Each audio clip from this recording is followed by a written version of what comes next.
Hello everyone, this is Priyanka and a very warm welcome to all of you. In today's video, we are going to discuss Human Digestive System Part 2. Okay, yesterday we had discussed the structure of Human Digestive System. यानी कल हमने क्या देखा था, हमने Part 1 देखा था. मैंने कहा था आपसे कि ह्यूमन डाइजेस्टिव सिस्टम एक बहुत ही लंबा टॉपिक है, इसलिए हमने उसे 2 पार्ट में डिवाइड किया था. पहले पार्ट में हमने इसके स्ट्रक्चर को डिस्कस किया था, यानी कि ह्यूमन डाइजेस्टिव सिस्टम से जितने भी ऑर्गन्स एसोसिएटेड थे हमने उन सभी ऑर्गन को डिस्कस किया कल. आज हम क्या देखने वाले हैं कि वो सभी ऑर्गन्स किस तरीके से काम करते हैं और किस तरीके से हमारा डाइजेशन का प्रोसेस पूरा होता है. ठीक है, सो वीडियो स्टार्ट करने के पहले you know very well what you have to do. You have to do nothing, you just have to like the video if you are getting something from it. यानी आपको video से ज़रा सी भी benefit मिलती हो तो आपको इसे लाइक करनी है. Also you have to share it with your friends, with your relatives, यानी जिन भी स्टूडेंट्स को इसकी ज़रूरत हो आपको उसे शेयर करना है, उन तक के वीडियो पहुंचाना है. And you have to subscribe to my channel. अब सोच रहे होंगे कि रोज़ रोज़ ऐसा क्यों कहती है. So it is important, you know, ऐसा बोलना इसलिए इम्पॉर्टेंट है क्योंकि जब कोई इंसान आपके लिए एफ़र्ट करता है, आपके लिए ये सभी चीज़ें लेकर आता है या किसी भी सेंस में आपके लिए एफ़र्ट करता है तो उसके बदले उससे थोड़ी सी अप्रिसिएशन चाहिए होती है. सो फॉर दैट अप्रिसिएशन आपको सिर्फ कुछ नहीं करना, सिर्फ वीडियो को लाइक करना है, शेयर करना है एंड सब्सक्राइब करना है. That's it. Okay, so let's start the video. हमने क्या देखा था कि जब हमने न्यूट्रिशन इन एनिमल्स को डिस्कस किया था तब मैंने आपसे कहा था कि ये जो डाइजेशन का प्रोसेस है ये 5 स्टेप में कंप्लीट होता है. ठीक है, यानी कि there are 5 steps involved in the process of digestion. Also आपको एक बात याद रखनी है, आप जैसे जैसे आगे पढ़ते जाएंगे आपको प्रीवियस वीडियो को भूलना बिल्कुल भी नहीं है. आपको अपने प्रीवियस वीडियोस के हर एक चीज़ को याद रखना है. ऐसा नहीं कि हमने जो कल पढ़ा था वो आज भूल गए, आज जो पढ़ेंगे वो कल भूल जाएंगे, ऐसा बिल्कुल नहीं है. आपको कनेक्ट करने के लिए अपने प्रीवियस नॉलेज को याद रखना बहुत ज़रूरी है, अदरवाइज़ आपके माइंड से सब कुछ निकल जाएगा, कुछ भी नहीं आएगा. ठीक है, सो हमने क्या पढ़ा था, हमने पढ़ा था कि जो डाइजेशन का प्रोसेस है वो 5 स्टेप में पूरा होता है. कौन कौन से? Ingestion, digestion, absorption, assimilation and egestion. ठीक है, इंजेशन का सिंपल मीनिंग क्या होता है? The process of putting food into the mouth. मैंने आपसे कहा था कि जैसे ही हम खाने को मुंह में रखते हैं that process is called what? Ingestion. ठीक है, ये हमारा पहला प्रोसेस है इंजेशन का. नेक्स्ट क्या होता है? डाइजेशन. डाइजेशन आपको पता है, यानी कि जो फूड हम खाते हैं वो किस फॉर्म में होता है? वो कॉम्प्लेक्स फॉर्म में होता है ना. सो उस कॉम्प्लेक्स फूड मटेरियल का सिंपलर मॉलिक्यूल में तोड़ना ज़रूरी होता है ताकि हमारी जो ब्लड कैपिलरीज है वो उसको क्या कर सके? एब्जॉर्ब कर सके. ठीक है, so the breakdown of large insoluble food molecule into smaller water soluble molecules is called what? Digestion. ठीक है, ये डेफिनेशन है डाइजेशन का, यानी कि लार्ज इनसॉल्यूबल फूड मॉलिक्यूल का, जो हम फूड मॉलिक्यूल, आप कोई भी फूड खाते हो, आप रोटी खाते हो, सब्जी खाते हो, चावल खाते हो, ठीक है, या फिर पनीर खाते हो वगैरह वगैरह, कुछ भी खाते हो, तो वो किस फॉर्म में होता है? वो कॉम्प्लेक्स एंड इनसॉल्यूबल फॉर्म में होता है. इनसॉल्यूबल मीन्स कि हमारी जो ब्लड कैपिलरी है वो उसको एब्जॉर्ब नहीं कर सकती है. ठीक है, और वो जो फूड मॉलिक्यूल है वो घुल नहीं सकता, वो इनसॉल्यूबल फॉर्म में होता है. तो उस इनसॉल्यूबल फूड मॉलिक्यूल का स्मॉलर वाटर सॉल्यूबल मॉलिक्यूल में टूटना ज़रूरी होता है so that it can be absorb by the blood capillaries. ठीक है, सो इस प्रोसेस को हम डाइजेशन कहते हैं. जो हमारा डाइजेशन का प्रोसेस है ये हम पढ़ रहे हैं human digestive system. So basically ये जो प्रोसेस है डाइजेशन का ये सबसे ज़्यादा इम्पॉर्टेंट है ना. तो डाइजेशन का जो प्रोसेस है वो 3 स्टेप में पूरा होता है. ऑलराइट, जो डाइजेशन का प्रोसेस है वो 3 स्टेप में पूरा होता है. सबसे पहला जो डाइजेशन है वो कहाँ होता है? माउथ में. नेक्स्ट स्टमक में and then small intestine. Small intestine कल मैंने आपसे कहा था it is the site of complete digestion of food, यानी कि यहाँ पर फूड का कंप्लीट डाइजेशन हो जाता है. ठीक है, तो 3 स्टेप में डाइजेशन होता है. सबसे पहला है क्या? माउथ. ठीक है, यानी जैसे ही हम खाने को मुंह में रखते हैं that time itself the digestion starts. ठीक है, तो माउथ के भी 3 पार्ट्स हैं. माउथ में क्या क्या होता है? टीथ होते हैं, सैलिवरी ग्लैंड होते हैं. सैलिवरी ग्लैंड कल मैंने आपसे कहा था बहुत सारे ग्लैंड है हमारे बॉडी में. ग्लैंड क्या करते हैं? एक स्पेसिफिक तरह के सब्सटेंस को रिलीज करते हैं. ठीक है, जिसका कोई स्पेशल फंक्शन होता है. तो माउथ में क्या क्या पाए जाते हैं? Teeth, salivary gland and tongue. ठीक है, ये 3 चीज़ें होती है, तीनों का अपना अपना फंक्शन है। ऑलराइट, टीथ क्या करता है आप सभी को पता है, जैसे हम खाना खाते हैं तो टीथ का फंक्शन क्या है? दांत क्या करते हैं? उस खाने को कट करते हैं, देन उसको ग्राइंड करते हैं। ठीक है, ग्राइंड मीन्स क्या? पीसना, यानी उसको छोटे छोटे छोटे छोटे ग्रैन्यूल्स में तोड़ते हैं। ठीक है, जैसे आपने मिक्सर देखा होगा ना घर में, आपके घर में जो मिक्सर ग्राइंडर होता है वो क्या करता है, उसमें किसी भी स्पाइसेस को डालते हैं तो उसे छोटे छोटे पार्ट में क्या करता है? ग्राइंड कर देता है ना, उसको पीस देता है। ठीक है, तो टीथ भी वही फंक्शन प्ले करता है। वो क्या करता है कि जो भी फूड हम खाते हैं उसको स्मॉल पीसेस में तोड़ देता है ताकि हम उसको च्यू करें एंड देन उसको ग्राइंड करें। ठीक है, then comes what? Salivary gland. अब सैलिवरी ग्लैंड बहुत इंपॉर्टेंट है। सैलिवरी ग्लैंड से क्या होता है? It produces saliva. Saliva means आप जानते होंगे आपके मुंह में जो वाटरी सब्सटेंस है ना, जिसको आप लार कहते हैं। जैसे आप सपोज आपके घर में मटर पनीर बन रही होगी तो आपके मुंह से पानी आता है ना, दैट पानी इज कॉल्ड व्हाट? सलाइवा। ठीक है, तो जब भी कोई टेस्टी फूड या फिर जिसकी स्मेल अच्छी आ रही होती है तो ऑटोमेटिकली क्या होता है, जो खाना हमें पसंद होता है तो उस वक्त हमारे मुंह से वो सलाइवा निकलने लगता है ना, पानी टपकने लगता है। So that saliva is produced by the salivary gland. वो सलाइवा क्या करता है? वो फूड के साथ मिक्स हो जाता है ताकि वो ईजिली स्वॉलो कर सकें। स्वॉलो करने का मतलब क्या, कि जब सलाइवा फूड के साथ मिक्स होता है तो that food becomes what? Watery. ठीक है, यानी फूड क्या हो जाता है? वाटरी बन जाता है और फिर उसको हम अच्छे से निगल पाते हैं।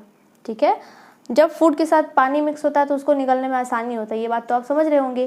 क्योंकि जब आप सूखी चीज़ें खाते हैं जैसे रोटी या फिर चना या कोई भी सूखी चीज़ें खाते हैं तो उसको निगलने में हमें थोड़ी सी प्रॉब्लम होती है, लेकिन जब आप वाटरी चीज़ खाते हैं लाइक खिचड़ी खाते हैं तो आराम से अंदर चली जाती है ना। तो इसीलिए जब जो सलाइवा उसका मेन फंक्शन क्या है कि वो हमारे माउथ में फूड के साथ मिक्सअप हो जाता है, उसके बाद जो फूड है वो वाटरी बन जाता है और फिर उसको हम आराम से सॉलो कर लेते हैं। ठीक है, ये पहला फंक्शन था किसका? सैलिवरी ग्लैंड का। दूसरा फंक्शन क्या है? सैलिवरी ग्लैंड जो है वो एक तरह का एंजाइम सिक्रीट करता है जिसको हम क्या कहते हैं? Salivary amylase. ठीक है, सैलिवरी अमाइलेज क्या करेगा? It breaks down the starch present in food and convert it into maltose. Salivary gland से एक एंजाइम सिक्रीट होती है, कौन सी? Salivary amylase. ठीक है, आप नाम याद रखें। सैलिवरी अमाइलेज क्या करता है? ये जो फूड में स्टार्च प्रेजेंट होता है, याद कीजिए मैंने आपसे कहा था कि जो फूड हम खाते हैं उसमें क्या होता है? अलग अलग तरह के न्यूट्रिएंट होते हैं। ठीक है, जिसमें जो मोस्ट कॉमन न्यूट्रिएंट है वो क्या है? कार्बोहाइड्रेट। तो ये जो स्टार्च, माल्टोज, ग्लूकोज, ये सब कार्बोहाइड्रेट के ही फॉर्म है, लेकिन जो स्टार्च होता है वो कॉम्प्लेक्स फॉर्म है, जो माल्टोज होता है वो सिंपलर फॉर्म है। ठीक है, तो जो फूड हम खाते हैं उसमें स्टार्च प्रेजेंट होता है। ठीक है, तो जो सैलिवरी अमाइलेज है वो स्टार्च को, यानी जो कॉम्प्लेक्स कार्बोहाइड्रेट है, उस कॉम्प्लेक्स कार्बोहाइड्रेट को सिंपलर कार्बोहाइड्रेट यानी कि माल्टोज में कन्वर्ट कर देता है। ठीक है, ये फंक्शन हो गया हमारा सैलिवरी ग्लैंड का। Alright, then comes what? Tongue. Tongue क्या करेगा? It helps in mixing the saliva with food. मैंने जब आपसे कहा कि ये जो सलाइवा है वो फूड के साथ मिक्स हो जाता है, तो ये कैसे होता है? उस सलाइवा को फूड के साथ मिक्स होने में जो टंग है हमारी वो हेल्प करती है। ठीक है, आपको ये चीज़ प्रैक्टिकली भी समझ में आ रहा होगा कि जब हम खाना खाते हैं तो ये जो हमारा सलाइवा है वो क्या होता है? फूड के साथ मिक्सअप हो रहा होता है, तो उस वक्त जो टंग है, जो जीभ है हमारी, वो उसको मिक्स करने में मदद करती है। ठीक है, तो ये था हमारा माउथ का फंक्शन। फिर से एक बार समझ लेते हैं। माउथ के 3 पार्ट्स हैं, teeth, salivary gland and tongue. Teeth क्या करता है? फूड को कट करता है, उसको ग्राइंड करता है एंड च्यू करता है। ठीक है, दैट इज़ वाई आपसे कहा जाता है कि आप खाने को बहुत अच्छी तरीके से, बहुत स्लोली और चबा चबा के खाएं। क्यों? क्योंकि अगर हम खाने को अच्छी तरीके से चबाते नहीं हैं तो फर्दर क्या होती है, वो खाना जब स्टमक में जाता है तो उसको डाइजेशन करने में थोड़ा ज़्यादा टाइम लगता है। लेकिन जब आप खाने को धीरे धीरे आराम से च्यू करके खाते हैं, यानी कि माउथ में ही जब वो छोटे छोटे पार्ट में टूट जाता है तो स्टमक में जाने के बाद उसको डाइजेशन में थोड़ा कम टाइम लगता है। ठीक है, तो टीथ का फंक्शन ये है। सैलिवरी ग्लैंड उससे सैलिवरी अमाइलेज नाम का एंजाइम सिक्रीट होता है जो क्या करता है? फूड में जो स्टार्च प्रेजेंट है यानी जो कॉम्प्लेक्स फॉर्म में है उस स्टार्च को वो सिंपलर कार्बोहाइड्रेट यानी माल्टोज में कन्वर्ट कर देता है। दूसरा फंक्शन क्या है, उससे सलाइवा निकलती है। ठीक है, सलाइवा क्या करती है, वो फूड को वाटरी बना देती है ताकि हम आराम से उसको निगल सकें। ठीक है, ये दो फंक्शन सैलिवरी ग्लैंड का है। और टंग क्या करती है, ये सलाइवा को फूड के साथ मिक्स होने में मदद करती है। ऑलराइट, सो माउथ के बाद हमारा जो नेक्स्ट पार्ट है दैट इज स्टमक। हमने क्या देखा कि माउथ में जो फूड है वो बहुत ही कम टाइम के लिए रहता है। Further it goes to the stomach through food pipe. ठीक है, फूड पाइप से होते हुए जो फूड है वो फर्दर स्टमक में जाता है और स्टमक में उसका डाइजेशन होता है। तो स्टमक का फंक्शन क्या है, stomach has 3 tubular glands in its wall which secretes gastric juices. Stomach में क्या होते हैं, 3 टिब्यूलर ग्लैंड्स होते हैं जो गैस्ट्रिक जूसेस सिक्रीट करते हैं। ये गैस्ट्रिक जूस क्या करते हैं, फूड के डाइजेशन में बहुत इंपॉर्टेंट रोल प्ले करते हैं। ठीक है, तो 3 तरह के जूसेस हमारे स्टमक में सिक्रीट होते हैं। सबसे पहले HCl, enzyme pepsin and mucus. ठीक है, ये आप नाम याद रखें, HCl, enzyme pepsin and mucus. These 3 gastric juices are secreted in our stomach। ठीक है, अब इन तीनों का फंक्शन क्या है, तो सबसे पहले एंजाइम पेप्सिन की बात करेंगे हम। ये एंजाइम पेप्सिन क्या करता है, it is responsible for the digestion of protein present in are food. ठीक है, जो फूड आप खाते हैं उसमें अलग अलग तरह के न्यूट्रिएंट प्रेजेंट होते हैं। उसमें प्रोटीन होती है, फैट्स होता है, कार्बोहाइड्रेट्स, मिनरल, अलग अलग तरीके के न्यूट्रिएंट होते हैं। और उन सभी न्यूट्रिएंट के डाइजेशन में अलग अलग चीज़ें हेल्प करती है। ठीक है, तो ये जो एंजाइम पेप्सिन है ये किसका डाइजेशन करता है, प्रोटीन का। ऑलराइट, फूड में जो प्रोटीन है उसका डाइजेशन एंजाइम पेप्सिन करता है। ठीक है, लेकिन ये जो एंजाइम पेप्सिन है वो स्टमक में इनएक्टिव फॉर्म में प्रेजेंट होता है। ठीक है, यानी कि एंजाइम पेप्सिन प्रेजेंट तो होता है हमारे स्टमक में लेकिन वो इनएक्टिव फॉर्म में होता है, यानी वो पेप्सिनोजीन के फॉर्म में होता है। और इसको एक्टिवेट करने के लिए किसकी ज़रूरत पड़ती है, किसकी HCl की। ठीक है, यानी एंजाइम पेप्सिन प्रोटीन का सिंथेसिस करेगा, प्रोटीन का डाइजेशन करेगा, लेकिन उसके लिए उसको हाइड्रोक्लोरिक एसिड की ज़रूरत पड़ती है। ठीक है, सो HCl क्या करेगा, it makes the medium of the gastric juice acidic. यानी हाइड्रोक्लोरिक एसिड क्या करता है, ये जो गैस्ट्रिक जूस है इसके मीडियम को एसिडिक बनाता है ताकि एंजाइम पेप्सिन अपना काम इजीली कर सके। और HCl के प्रेजेंस में ही एक्टिवेटेड होता है और तभी ये प्रोटीन का डाइजेशन कर पाता है। ठीक है, तो हाइड्रोक्लोरिक एसिड का फंक्शन क्या हो गया, इसके प्रेजेंस में ही एंजाइम पेप्सिन एक्ट करेगा और प्रोटीन का डाइजेशन हो पाएगा। अगर HCl प्रेजेंट नहीं होंगे हमारे स्टमक पे तो एंजाइम पेप्सिन काम नहीं कर पाएगा और प्रोटीन जो हम खाते हैं वो डाइजेस्ट नहीं हो पाएगा। ठीक है, ऑल्सो जो हाइड्रोक्लोरिक एसिड है ये एक और काम करता है, जो हम फूड खाते हैं उस फूड के साथ बहुत तरह के बैक्टीरिया एंटर कर जाते हैं हमारे बॉडी में। ठीक है, जो हम देख नहीं पाते बट खाने के साथ बहुत तरह के बैक्टीरिया हमारे बॉडी में एंटर कर जाते हैं। तो उन सभी बैक्टीरिया को किल करने का काम कौन करता है, HCl।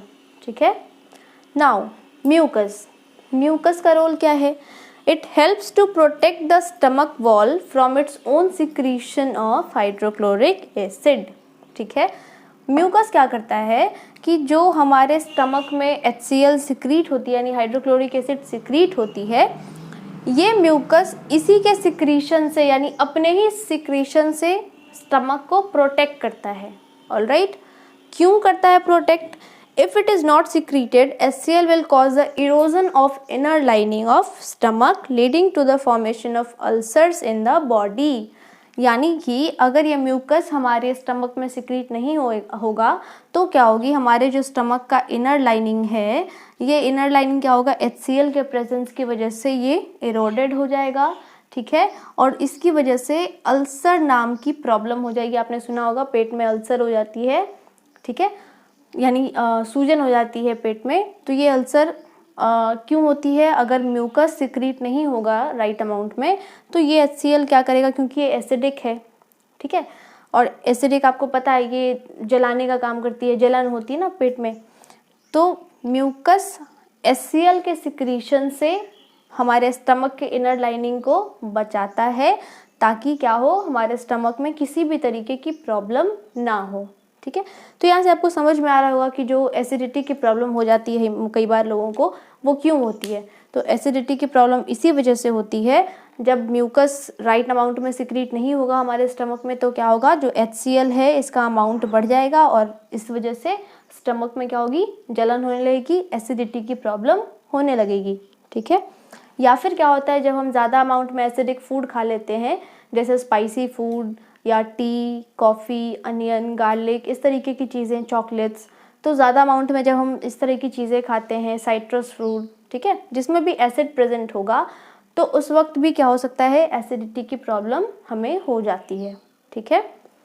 तो इन तीनों का फंक्शन समझ में आया। आप देख रहे होंगे कि हमारी बॉडी कितनी इंटेलिजेंटली बिहेव करती है, मतलब हमारे बॉडी के अंदर ही HCl सिक्रीट भी होता है। HCl से बचाने के लिए फिर म्यूकस भी सिक्रीट होता है ताकि ये HCl हमारे स्टमक को कोई नुकसान ना पहुंचाए। ठीक है। मतलब हमारी बॉडी बहुत इंटेलिजेंटली बिहेव करती है। इसको पता है कि HCl का सिक्रीशन भी इम्पॉर्टेंट है, क्योंकि अगर ये सिक्रीट नहीं होगा तो प्रोटीन का डाइजेशन नहीं हो पाएगा। फिर इसको ये भी पता है कि अगर HCl का सिक्रीशन ज़्यादा अमाउंट में हो गया तो हमारे पेट को उससे खतरा है, हमें अल्सर हो सकता है और कई तरह की चीज़ें हो सकती है, एसिडिटी हो सकती है। तो इस वजह से म्यूकस का सिक्रीशन भी होता है ताकि ये अपने ही सिक्रीशन यानी HCl के सिक्रीशन से हमारे स्टमक को प्रोटेक्ट कर सके। ठीक है। तो ये तीन चीज़ें सिक्रीट होती है हमारे स्टमक में। नेक्स्ट क्या होता है, स्टमक के बाद food goes to small intestine और स्मॉल इंटेस्टाइन में ही फूड का फर्दर डाइजेशन होता है। ठीक है। From the stomach the partially digested food enters the small intestine, यानी कि स्टमक में फूड का कंप्लीट डाइजेशन नहीं हो पाता, फूड स्टमक में ऑलमोस्ट 3 से 4 घंटे रहता है, then further it goes to small intestine for complete digestion. ठीक है। तो फूड जब स्टमक से स्मॉल इंटेस्टाइन में जा रहा होता है तो किसके थ्रू जाता है, थ्रू अ स्फिंक्टर मसल। ठीक है। आपको याद होगा मैंने आपको कहा था कि ये जो स्फिंक्टर मसल है हमारे बॉडी के बहुत सारे पार्ट्स में है।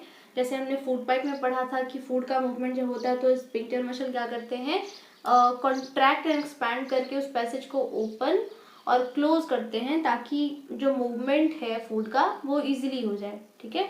तो उसी तरीके से स्टमक से जब स्मॉल इंटेस्टाइन में फूड जा रहा होता है तो इसी स्फिंक्टर मसल के थ्रू वो स्टमक से स्मॉल इंटेस्टाइन में जा पाता है। ठीक है। So small intestine is the site of complete digestion of food. मैंने आपको बताया है कि स्मॉल इंटेस्टाइन में फूड का कंप्लीट डाइजेशन हो जाता है। Small intestine receives the secretion of 2 glands. ठीक है।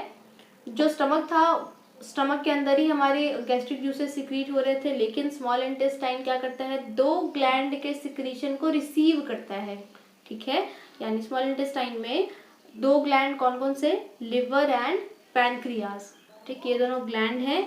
तो स्मॉल इंटेस्टाइन में लिवर का सिक्रीशन भी जाता है और पैनक्रियाज भी जो सिक्रीट करती है वो भी जाता है, यानी it receives a secretion of 2 glands. ठीक है, लिवर और पैनक्रियाज। ऑलराइट। सो लिवर से क्या सिक्रीट होता है, आप याद करो, लिवर से क्या सिक्रीट होता था, bile. Alright. So bile is what, bile is alkaline, so it neutralizes the acidic food coming from the stomach so that the pancreatic enzymes can act on it. ठीक है। हमने क्या देखा था कि स्टमक में क्या था, जो एंजाइम पेप्सिन थी उसको एक्ट करने के लिए क्या चाहिए था, जो मीडियम चाहिए था वो एसिडिक चाहिए था।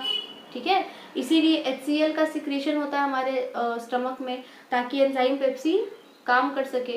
यानी स्टमक में जो फूड होता है वो क्या हो जाता है, एसिडिक हो जाता है in the presence of HCl। ठीक है। तो जब स्टमक से फूड पैनक्रियाज में आता है तो वो एसिडिक फॉर्म में होता है, लेकिन जो पैनक्रिएटिक एंजाइम है वो एसिडिक फॉर्म में उस फूड पे एक्ट नहीं कर सकते। उनको एक्ट करने के लिए कौन सा मीडियम चाहिए, एल्कालाइन या बेसिक मीडियम। ठीक है। इसीलिए जो बाइल है जो लिवर से सिक्रीट होता है वो बाइल क्या करता है कि जो फूड, जो एसिडिक फूड स्टमक से स्मॉल इंटेस्टाइन में आ रहा है उस फूड के मीडियम को वो एल्कालाइन कर देता है, यानी न्यूट्रलाइज कर देता है, ताकि उसका जो मीडियम है वो क्या हो जाए, वो न्यूट्रलाइज हो जाए और जो पैनक्रिएटिक एंजाइम है वो उस पर एक्ट कर सके। ठीक है। Also bile salt help in emulsification of fat present in food into tiny droplets so that enzymes can act on it properly. ठीक है। दूसरा फंक्शन क्या है, बाइल का समझ में आया, बाइल एल्कालाइन होता है यानी बेसिक होता है। ठीक है, किसी भी चीज़ का pH अगर 7 से ज़्यादा है तो एल्कालाइन है, 7 से कम है तो एसिडिक है, ठीक है। तो बाइल एल्कालाइन है, तो वो जो एसिडिक फूड जो स्टमक से आ रहा है उसको वो क्या करेगा, न्यूट्रलाइज कर देगा। क्योंकि ऐसा करना इसलिए ज़रूरी है क्योंकि फर्दर उसका डाइजेशन कहाँ होगा, स्मॉल इंटेस्टाइन में। उस पर एक्ट कौन करेगा, पैनक्रिएटिक एंजाइम्स, है ना। तो पैनक्रिएटिक एंजाइम्स एसिडिक मीडियम में एक्ट नहीं करेंगे, उनको एक्ट करने के लिए बेसिक मीडियम चाहिए, ठीक है। सो बाइल ये काम करेगा। नेक्स्ट बाइल सॉल्ट्स क्या करते हैं, बाइल सॉल्ट्स फैट का इमल्सिफिकेशन करते हैं। इमल्सिफिकेशन मीन्स जो फैट हम खाते हैं उस फैट को वो छोटे छोटे पार्ट्स में तोड़ देते हैं, ठीक है। तो bile salts is responsible for digestion of fat, ठीक है। फैट को छोटे छोटे पार्टिकल्स में तोड़ देते हैं ताकि फर्दर उसका डाइजेशन आराम से हो पाए, ऑलराइट। तो ये लिवर का काम हो गया, लिवर से बाइल मिला, बाइल ने ये फंक्शन किया। नेक्स्ट पैनक्रियाज, ठीक है।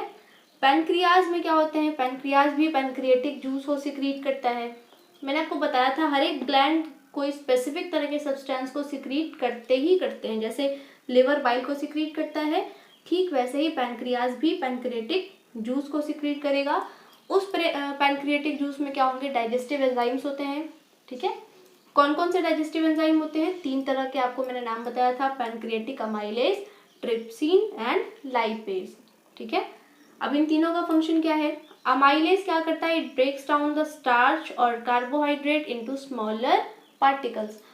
आपको याद होगा जब हमने सैलिवरी अमाइलेज पढ़ा था, सैलिवरी अमाइलेज भी क्या करता है, जो फूड हम मुंह में खाते हैं उसी वक्त सैलिवरी अमाइलेज क्या करेगा, वो जो फूड में जो कार्बोहाइड्रेट प्रेजेंट था उसको स्मॉलर पार्ट्स में तोड़ देता है, माल्टोज में कन्वर्ट कर देता है।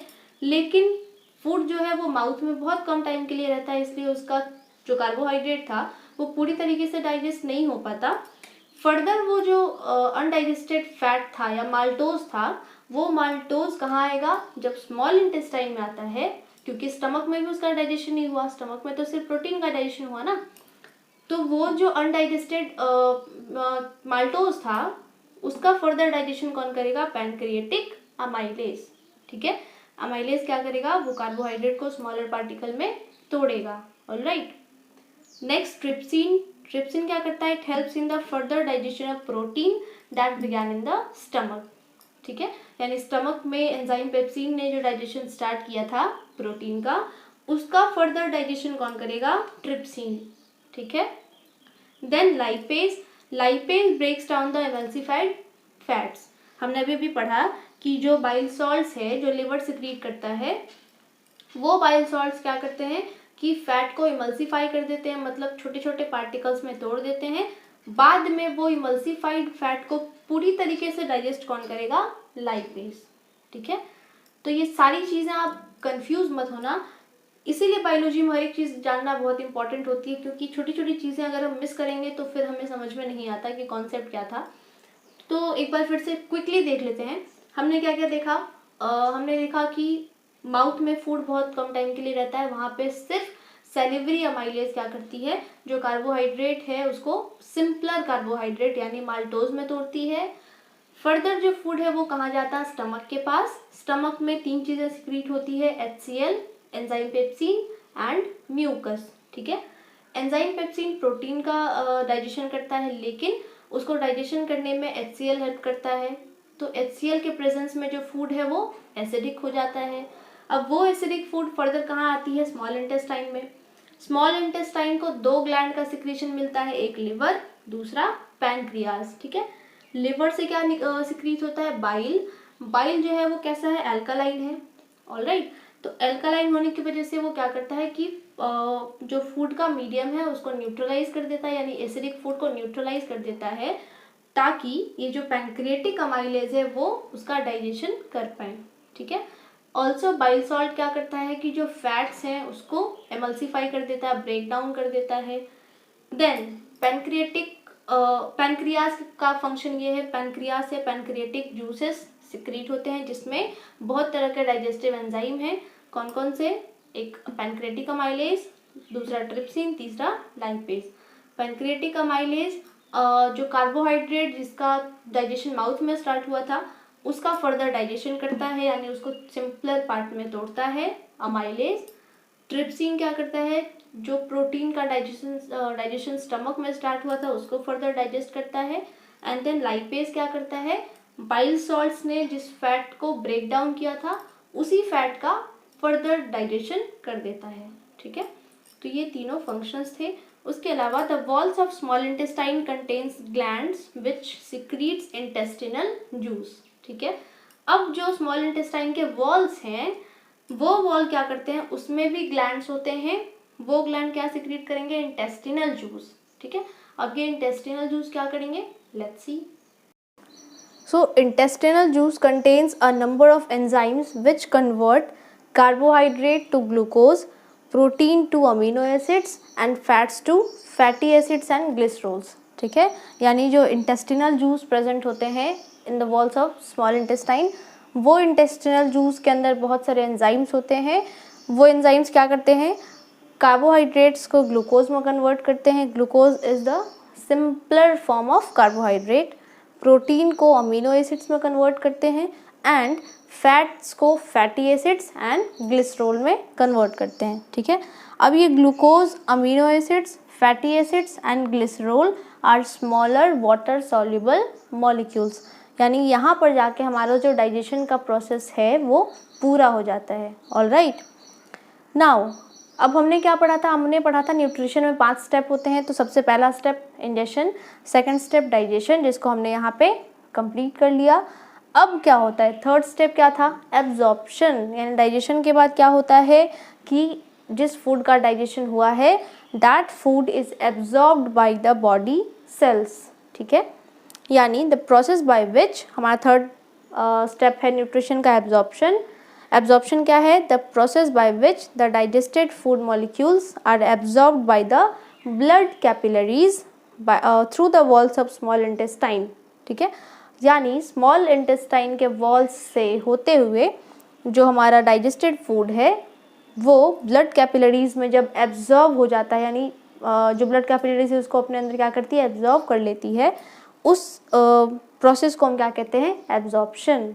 ऑलराइट, अब ये एब्जॉर्प्शन का प्रोसेस कैसे होता है, the tiny finger like projections present in the inner surface of small intestine, यानी जो स्मॉल इंटेस्टाइन का अंदर का सरफेस है उसके अंदर बहुत सारे यानी थाउजेंड्स ऑफ टाइनी, मतलब बहुत छोटे छोटे से फिंगर लाइक प्रोजेक्शंस होते हैं। ठीक है, फिंगर लाइक मतलब बहुत छोटे छोटे से पतले पतले से प्रोजेक्शंस होते हैं, जिसको हम क्या कहते हैं, विली। बिल्ली नहीं है ये, विली है।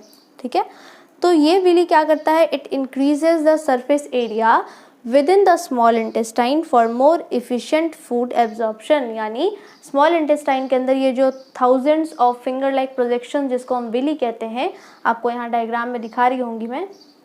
सो ये विली क्या करेंगे कि ये फूड का जो एब्जॉर्प्शन है उसके लिए ज़्यादा सरफेस एरिया देते हैं ताकि एफिशिएंटली फूड का एब्जॉर्प्शन हो पाए।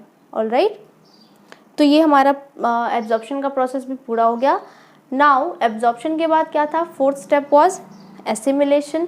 एसिमिलेशन क्या होता है, the process in which the absorbed food is used by the body sales for growth and for obtaining energy. ठीक है, यानी जिस प्रोसेस में अब फूड का एब्जॉर्प्शन होने के बाद क्या होगा, बॉडी सेल्स क्या करेगी, उस फूड का यूज़ करेगी for performing various life processes, यानी जितने भी लाइफ प्रोसेसेस करने हैं बॉडी को उन सभी के लिए वो उस फूड का यूज़ करेगी ताकि एनर्जी मिल सके उन्हें।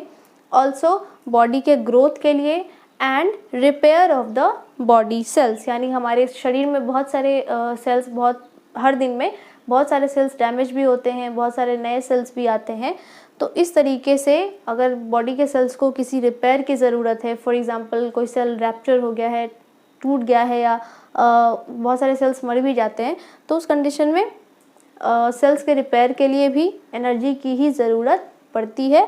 तो एसिमिलेशन के प्रोसेस में वही होता है, यानी एब्जॉर्ब्ड फूड का यूज़ किया जाता है बॉडी सेल्स के द्वारा ताकि क्या हो, उन्हें एनर्जी मिल सके लाइफ प्रोसेसेस करने के लिए और बॉडी का ग्रोथ एंड रिपेयर हो सके। ऑलराइट, एसिमिलेशन का प्रोसेस कैसे होता है, लेट्स सी।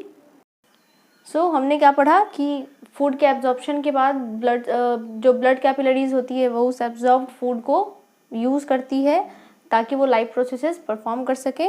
सो यहाँ पे फूड से जो एनर्जी ऑब्टेन होती है वो किस तरीके से होती है, so energy is released by the oxidation of assimilated food in the cell during respiration, यानी कि जो एसिमिलेटेड फूड है उससे एनर्जी का प्रोडक्शन कैसे होता है, ये रेस्पिरेशन के प्रोसेस के टाइम पे होता है। रेस्पिरेशन का प्रोसेस हम इसके बाद जो नेक्स्ट टॉपिक है वो रेस्पिरेशन ही है, तो उसमें हम डिस्कस करेंगे कि फूड से एनर्जी का प्रोडक्शन किस तरीके से होता है। फिलहाल आप इतना याद रखें कि ऑक्सीडेशन ऑफ एसिमिलेटेड फूड से एनर्जी रिलीज होती है रेस्पिरेशन के टाइम पे, ठीक है।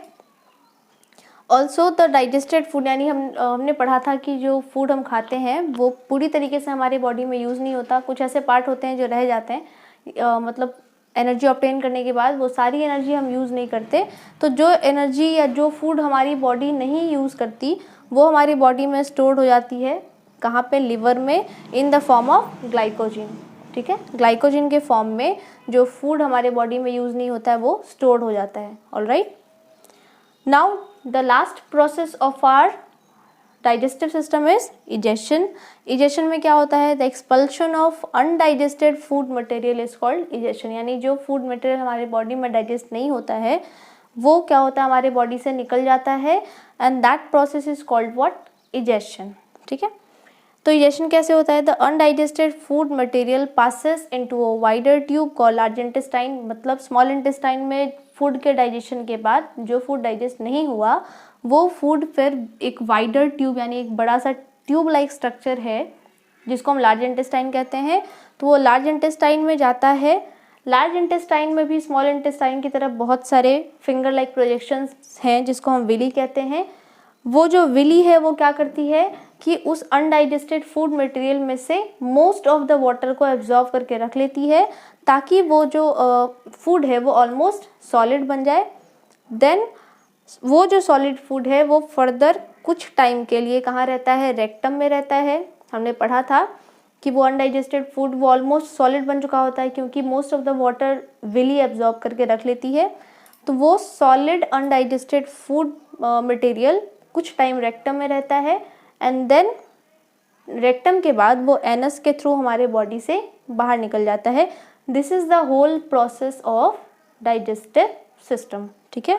यानी ये जो हमारा डाइजेस्टिव सिस्टम था वो स्टार्ट माउथ से होकर एनस पे एंड हो जाता है। Alright, so these were the 5 processes of human digestive 5 steps of human digestive system, जिसमें हमने इंजेशन को डिस्कस किया, डाइजेशन को डिस्कस किया, then absorption, then assimilation, and last one is egestion.